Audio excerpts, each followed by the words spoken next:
Muito bem, boa noite a todos. Nós vamos começar mais uma reunião de terça-feira do CPET. Quero dizer que essa reunião está sendo gravada e vai estar disponível no nosso site e no YouTube posteriormente. A nossa reunião principal de hoje, na nossa reunião magna, nós vamos ter o prazer de ter o Dr. Rubens. O Dr. Rubens já está, inclusive, na sala, e ele vai nos ajudar a comentar os dois primeiros artigos que vão ser apresentados pela Gabriela e pela Letícia, na sequência. E eu tenho tanta coisa. O Rubens está aí, né, Rubens? O Rubens é um companheiro de longa data da MIB. O Rubens já foi presidente da Sociedade de Terapia Intensiva do Distrito Federal, da região de Brasília, já foi presidente de Congresso Brasileiro. O Rubens já fez bastante coisa na terapia intensiva,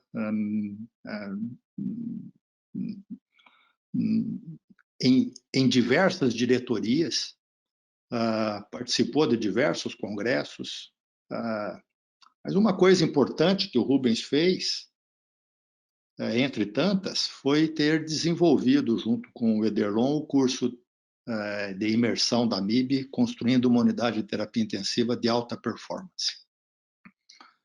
Eu tive o prazer de poder fazer parte do grupo, de um dos primeiros grupos que foram formados pelo Rubens, e o Rubens até me deu o prazer de me convidar umas 2 ou 3 vezes para ser instrutor do curso, mas eu senti que eu não tinha condições de poder ser instrutor do curso e acabei desistindo, porque o Rubens estava num nível muito superior e eu não consegui dar conta do curso, Rubens. Você me desculpa, eu tenho visto aí as reuniões, mas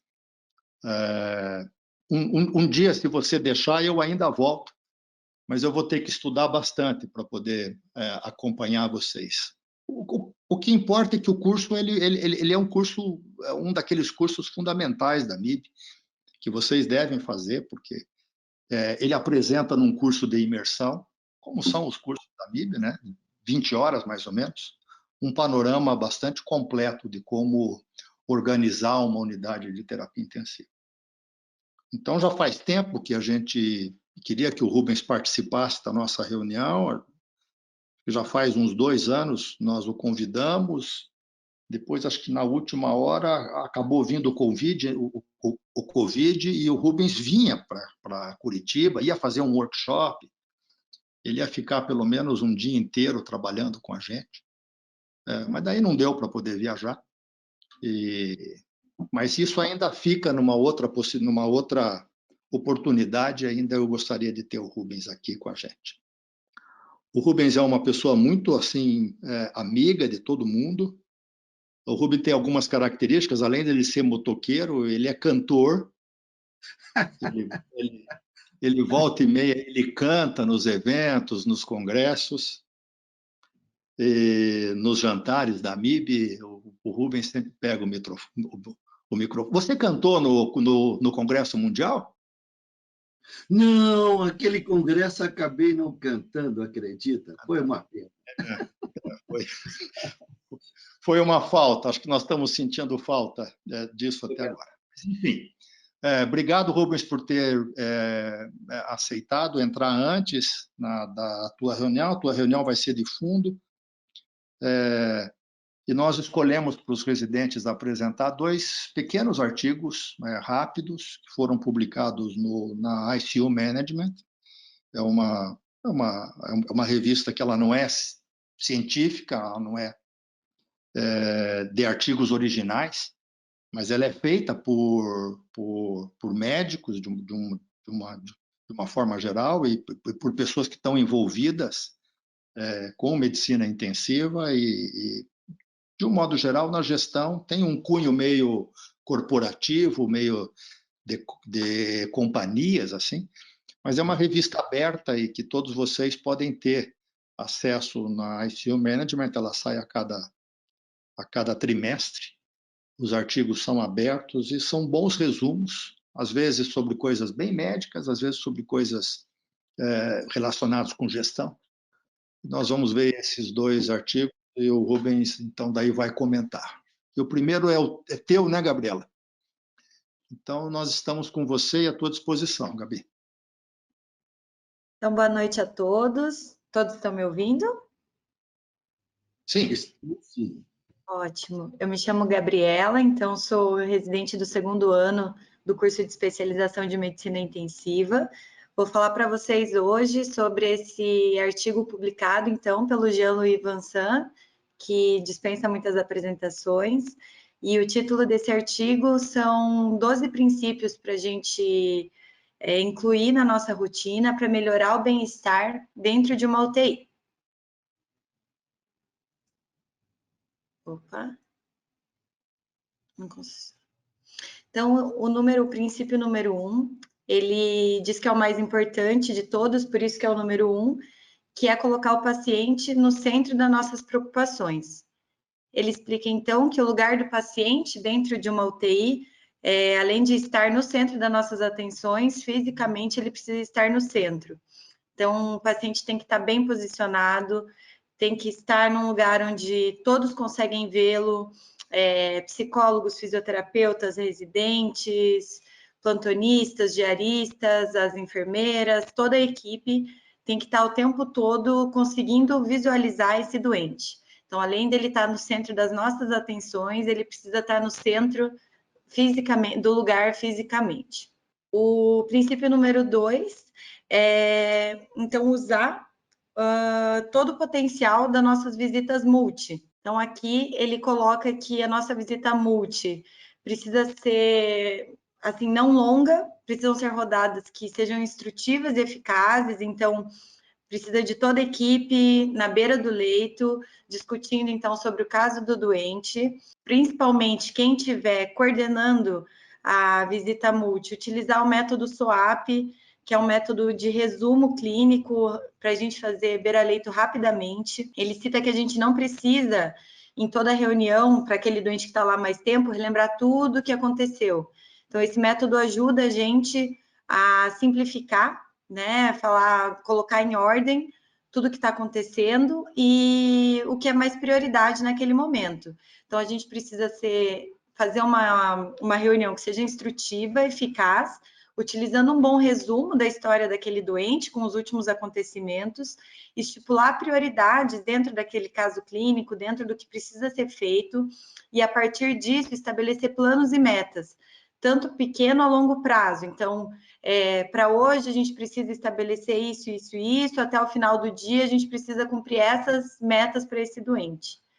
E outra coisa muito importante que ele cita é ter uma comunicação muito clara entre os membros de toda a equipe na visita multi. Então, normalmente, uma pessoa vai coordenar a visita multi, mas é muito importante que todos os outros participem. Então, o farmacêutico tem que ter a sua vez de falar, o psicólogo, a nutricionista e assim por diante, para a gente conseguir ter uma visão total do doente, além de médica, psicológica. Ele cita até que dá para incluir os familiares no momento da multi. Então, claro que a gente está vivendo um momento de pandemia, isso está um pouco diferente, essa rotina, mas quando os familiares ficam dentro da unidade de terapia intensiva, eles também podem ter o direito a falar, a vez deles de falar sobre toda a perspectiva e a visão que eles têm desse doente no momento do internamento. O passo número 3, ele cita que é, então, ter um bom líder dentro de uma UTI. Então, ele coloca que as características de um bom líder dentro de uma UTI fazem toda a diferença para o bom funcionamento. Então, a gente precisa lembrar que um líder não é aquele que vai apenas mandar e estipular cobranças ou ter um perfil de autoridade, mas é alguém que vai estar ali dentro para ajudar para reconhecer os conflitos, conseguir solucioná-los, é alguém que tem uma visão mais ampla de todo o funcionamento de uma UTI, consegue estipular uma organização entre todas as equipes que por lá passam, consegue delegar funções.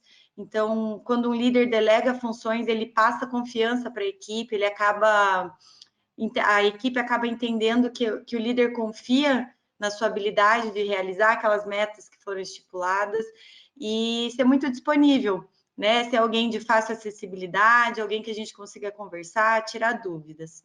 Lembrar que muitas vezes, dentro de um ambiente da UTI, um líder tem que fazer uma mistura de habilidades, então ele tem que saber lidar com a morte regularmente, fazer um trabalho junto com uma equipe que, se funcionar em conjunto, o trabalho é de muita qualidade, tem muitos equipamentos à sua disposição. Juntando tudo isso, a gente forma um bom intensivista, que é um bom líder. O passo 4 e o passo 5 eu coloquei no mesmo slide. Então, ele fala que é muito importante, é claro que, como eu falei, nesse momento de pandemia, a gente mudou um pouco isso, mas incluir a família, os amigos mais próximos do doente e também discutir as decisões que a gente precisa tomar acerca do quadro clínico do doente de uma maneira ética, mas aberta. Sempre discutir, ser muito claro com o doente sobre o seu prognóstico, sobre o quadro clínico, sobre as nossas dificuldades com relação a ele, as nossas preocupações. Isso ajuda muito na confiança que a gente estabelece com a família e com o doente, melhora o nosso vínculo com eles. Ele cita também que quando o familiar está à beira-leito junto com o doente, ele nos ajuda a ter uma perspectiva melhor. Então, quantas vezes, né, a gente já escutou de algum familiar, olha, doutora, hoje ele está diferente, olha, ele não é assim, né? E para a gente que está ali, às vezes, conhecendo o doente há 3, 4 dias, não tem esse refinamento tão claro. Sem contar o conforto para um doente que está num ambiente de UTI, que às vezes pode ser um pouco mais assustador, um pouco mais intimidador, ter algum familiar próximo muda todo esse cenário, né? E claro, também, falando um pouco do passo 5 sobre as decisões éticas, a gente tem visto cada vez mais no ambiente de UTI uma nova modalidade de cuidados, que não é tão nova assim, mas que está mais vigente, que são os cuidados paliativos. Então, isso também entra em ser discutido abertamente, a família participar disso, a decisão sobre cuidados proporcionais e desproporcionais de acordo com o quadro daquele doente. Então, tudo isso envolvendo a equipe multi como um todo, a família e o doente, cria um ambiente de muito bem-estar, de confiança e de vínculo para esse paciente. Isso, sem dúvida, também colabora na melhora clínica, né? O passo 6 e o passo 7 são muito importantes também. Ele cita, então, para a gente descontinuar, né? Saber parar com as intervenções no momento que elas não são mais necessárias e também saber o quanto a gente deve monitorizar um paciente, né? Então, ter esse critério, esse refinamento.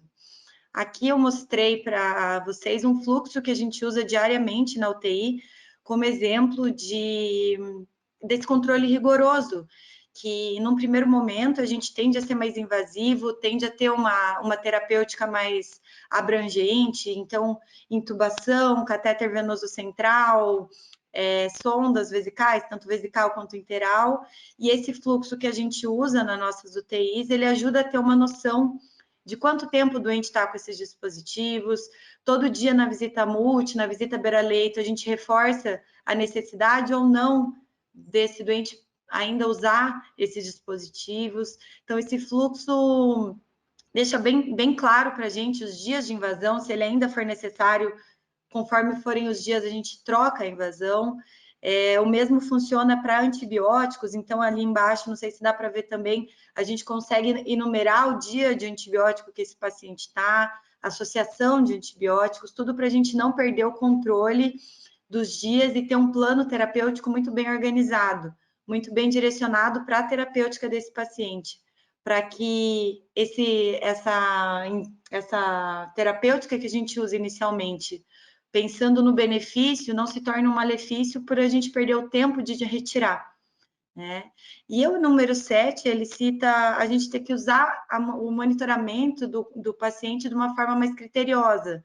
Então, ali eu coloquei a imagem de um monitor das nossas UTIs como um exemplo, que é claro que um doente que apresenta esse tipo de condição clínica, ele vai precisar de uma monitorização invasiva, ele vai precisar de todo o aparato que a gente tem no ambiente de UTI para assegurar o melhor tratamento para ele, né? Desde droga vasoativa, sedação, antibiótico. Mas isso, a partir do momento que a gente consegue estabilizar o doente ou tirá-lo desse momento de mais emergência, a gente precisa repensar todos os dias o quanto esse doente precisa de tudo que a gente colocou inicialmente para o tratamento. Opa! O passo 8, então, também é uma coisa que a gente bate na tecla todos os dias, e ele cita aqui como importante também, que é diminuir, minimizar ou até evitar a sedação o quanto for possível, né? O quanto for viável para a gente na condição do paciente também. Então, aqui ele coloca essa figura para a gente, que ele cita como ICASH. Eu não sei se é assim que pronuncia, mas é legal porque é um método para a gente sempre lembrar que mais importante do que a sedação em um paciente que está em ambiente de UTI é primeiro a analgesia.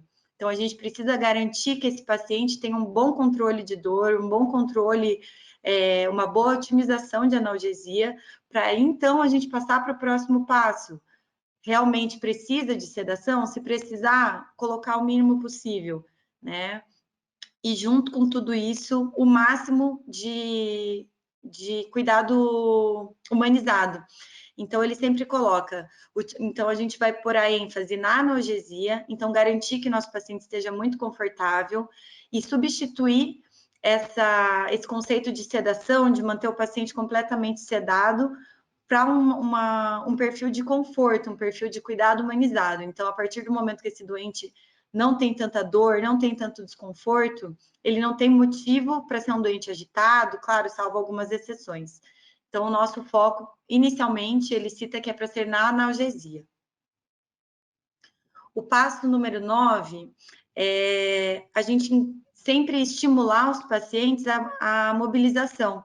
Para isso, a gente tem a equipe de fisioterapeutas dentro da UTI, que fazem um trabalho muito legal com isso, incluindo fisioterapia motora. A gente também, sempre na visita multi, na visita beira-leito, estimula o paciente a sair do leito, sentar na poltrona, se condições, a fazer exercícios motores, para ele não ficar aquele doente somente restrito ao leito. Aqui eu trouxe para vocês alguns videozinhos, os meus colegas acabaram enviando para mim, de exemplos dos pacientes dentro da UTI, então, fazendo essa mobilização, né? Olha, aqui a gente pode ver o paciente jogando cartas junto com a terapeuta ocupacional. Aqui, esse paciente, se vocês repararem, ele tem um dreno de tórax ali no chão, mas consegue tolerar fazer a bicicleta.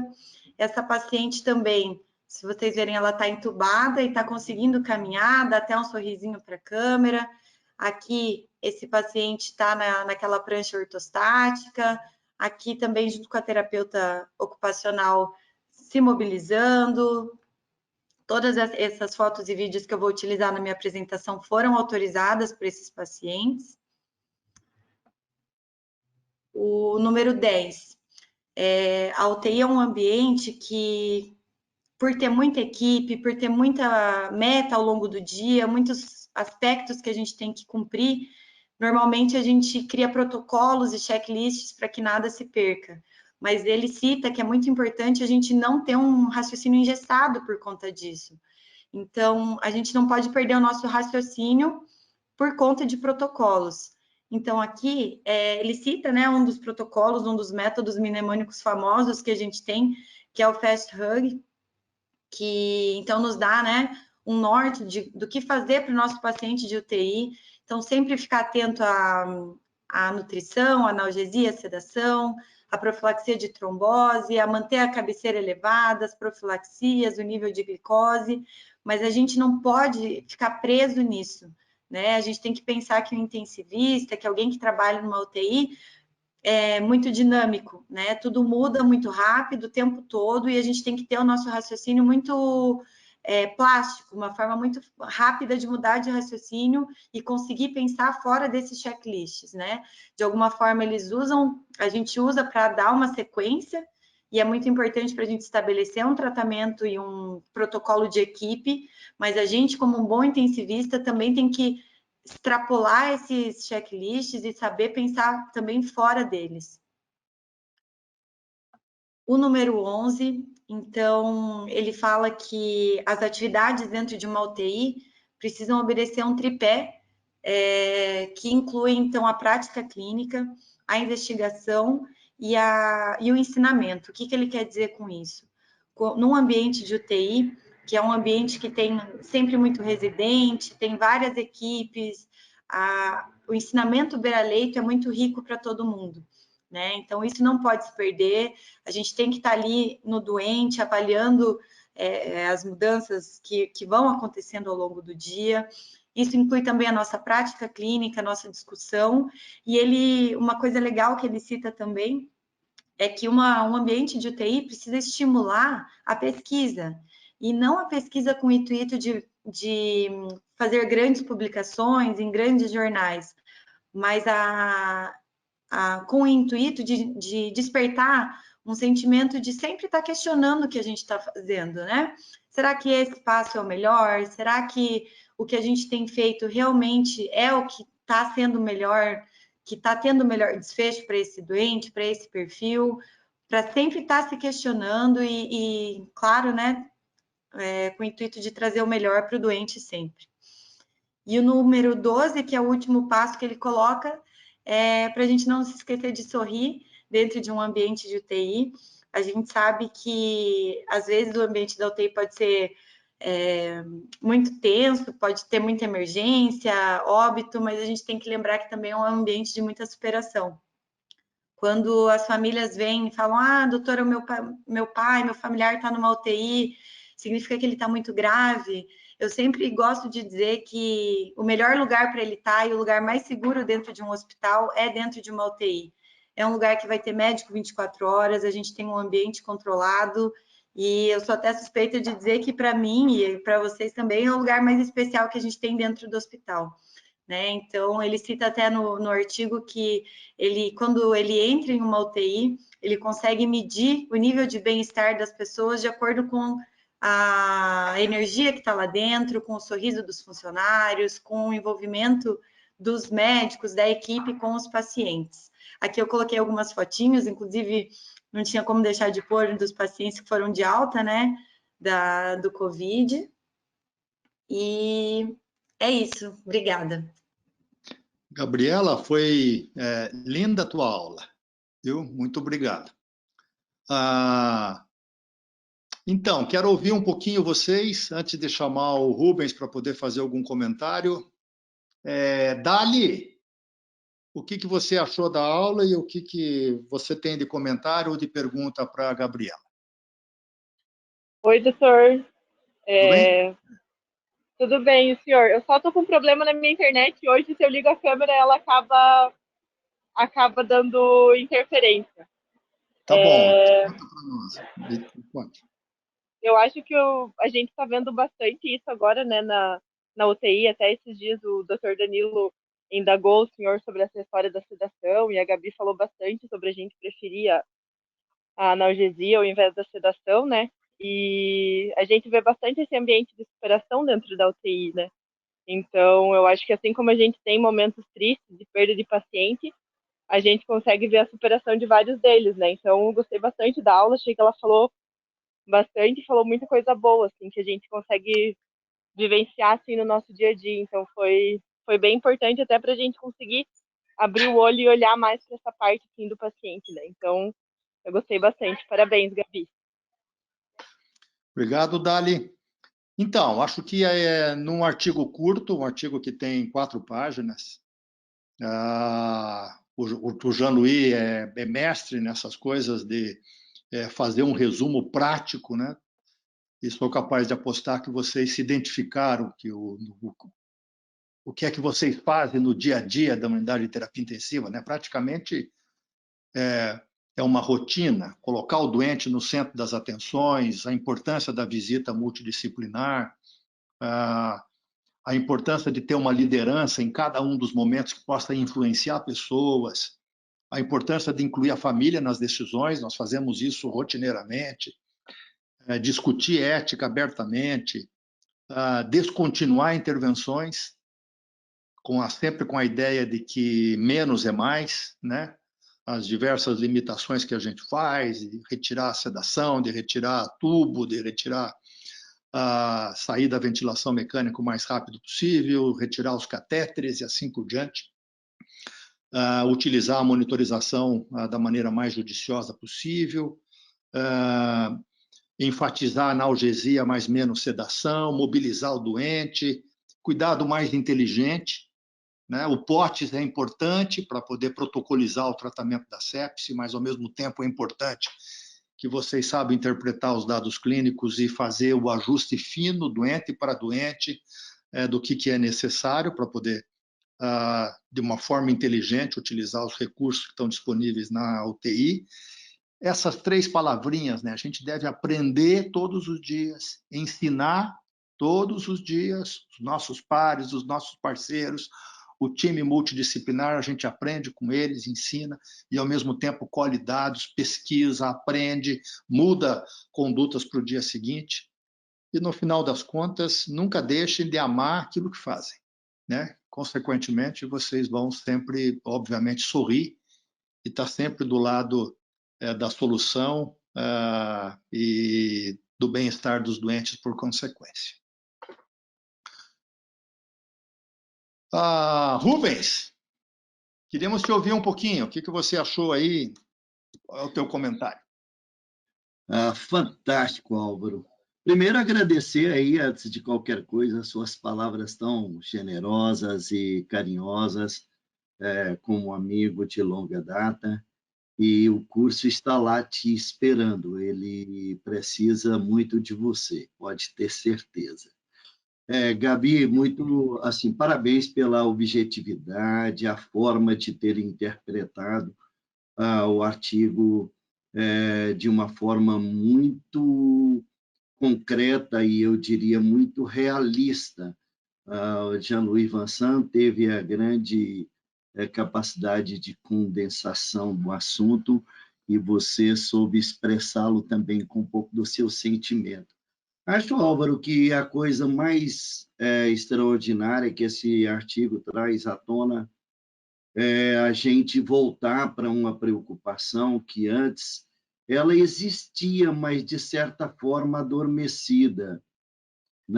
Já faz bastante tempo que se introduziu o conceito de cuidado centrado no paciente, e ultimamente, apesar disso, esse conceito ficou, talvez, ao longo do tempo, mitigado, e mais do que colocar mais do que o cuidado centrado no paciente, colocar realmente o paciente no centro do cuidado. E aí, só uma colaboração com a fala e também com o artigo, colocar o paciente no centro do cuidado, ele se estende ao que a gente interpreta como ele estar ao nosso alcance. Ele estar ao nosso alcance, porém de uma forma bem ampliada, como foi colocado aí, como o artigo traz, o envolvimento da família, entendendo aquilo que é melhor para ele, né? Acho que é isso, Álvaro. Muito bom.